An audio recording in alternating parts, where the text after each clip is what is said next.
blessed by God. But that's false. Because all of our saints, all of our Mahapurushas have gone through so much struggle.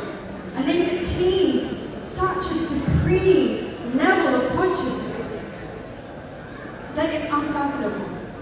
For instance, Krishna Bhagwan, he was Bhagwan himself, but he went through so many different challenges, faced so many different obstacles, but his perception was always on his goal.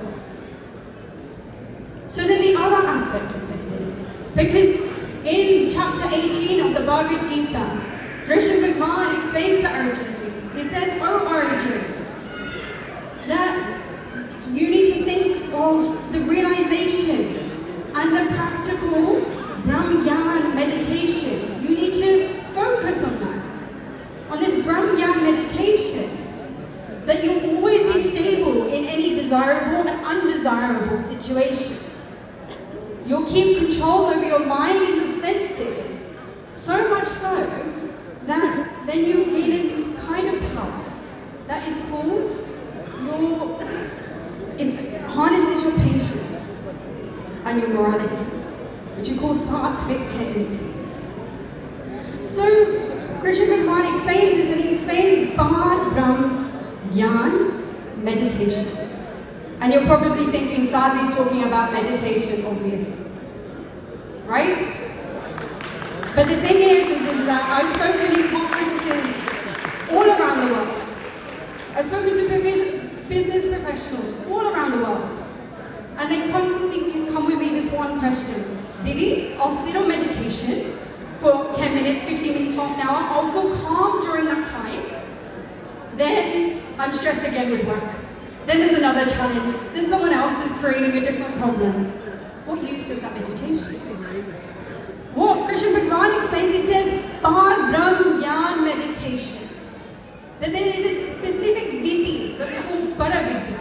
There's a certain technique that once you focus on this technique, you do let the meditation of this technique, that in any situation, no matter where you are, whether you're sitting in meditation in a classical form, or you're having a conversation as I'm having this conversation and doing this lecture, that you'll focus on this divine technique. And that's when I said the second dimension of conscious effort. And this is very scientific. I'll explain it very shortly.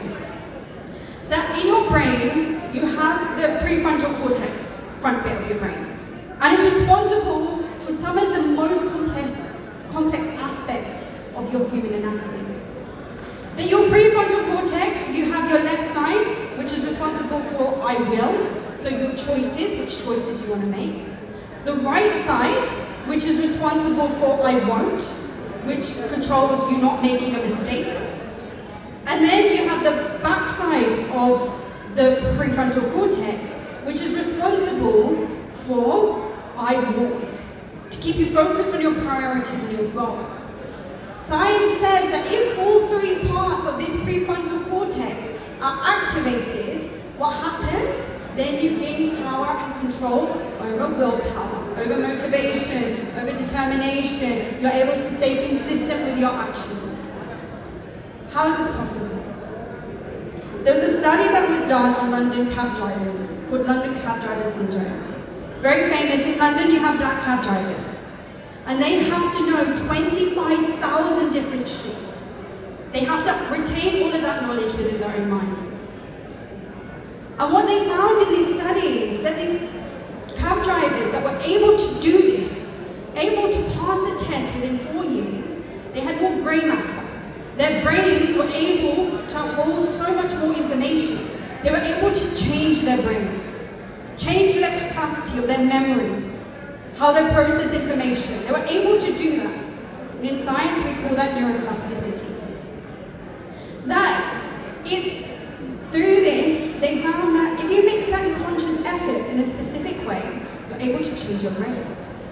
But there was a study done in Stanford University that said, if you meditate between 3 and 11 hours, not in one day, don't worry, but over a consistent period of time, your brain development changes. Your prefrontal cortex, your brain matter increases, meaning that your willpower, your control, your mastery over your senses also increases. So study was done on more meditation.